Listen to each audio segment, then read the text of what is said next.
తిరుపతి కొండ పైన కళ్యాణ మండపంలో ₹1 కూడా ఫ్రీగా పెళ్లి చేసుకోవచ్చమాట. ఫ్రీగా వేసుకున్నారా?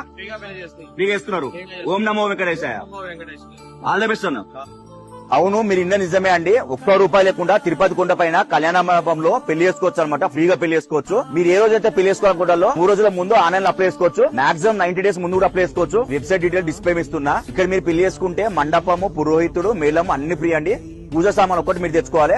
పూజ సామాన్ ఏం తెచ్చుకోవాలని డిస్ప్లే ఇస్తున్నా. రూల్స్ వచ్చేసి పెళ్లి కొడుకు పెళ్లి కూతురు ఆధార్ కార్డులు, పెళ్లి కొడుకు అమ్మ నాన్న ఆధార్ కార్డులు, పెళ్లి కూతురు అమ్మ నాన్న ఆధార్ కార్డులు, మొత్తం ఆధార్ కార్డు పట్టుకోవాలి. ప్లస్ పెళ్లి కొడుకు పెళ్లి కూతురు బర్త్ సర్టిఫికేట్, ఎస్ఎస్సీ సర్టిఫికేట్ పట్టుకోవాలి. ప్లస్ ఇద్దరు తహసీల్దార్ నుంచి అన్మ్యారీడ్ సర్టిఫికేట్ పట్టుకోవాలి. ఇన్ కేసు అబ్బాయి గానీ అమ్మాయి గానీ ఎవరైనా పేరెంట్స్ లేకపోతే ఆ పేరెంట్స్ వాళ్ళ డెత్ సర్టిఫికేట్ ప్లస్ గార్డియన్ పట్టుకొని రావాలి. ఇప్పుడు చెప్పిన డీటెయిల్స్ అన్ని మీరు ఆన్లైన్ లో సబ్మిట్ చేసిన తర్వాత ఒక సెట్ జిల్లా తీసుకొచ్చి ఇక్కడ ఇవ్వాలి. ఇక్కడ పెళ్లి చేసుకోవాలంటే మాత్రం అబ్బాయి అమ్మాయి హిందూస్ అయి ఉండాలి. అమ్మాయి ఏజ్ 18 ఇయర్స్ ఎబో ఉండాలి. అబ్బాయి ఏజ్ 21 ఇయర్స్ ఎబో ఉండాలి. ఇక్కడ పెళ్లి చేసుకున్న తర్వాత పక్కనే మీకు సబ్ రిజిస్టర్ ఆఫీస్ ఉంటది.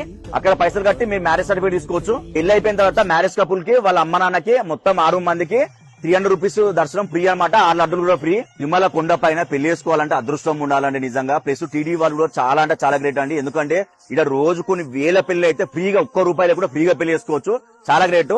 అడ్రస్ వచ్చేసి శ్రీవారి సేవ సదన్ 1, 2 బిల్డింగ్స్ ఉంటాయి కదా, దాని బ్యాక్ సైడ్ ఉంటది. ఎవరైనా చెప్తారు కళ్యాణ మండపం అంటే. చాలా మందికి తిరుపతి కొండ పైన పెళ్లి చేసుకోవాలంటది. ఫ్రీ అని కూడా వాళ్ళకి తెలియదు. సో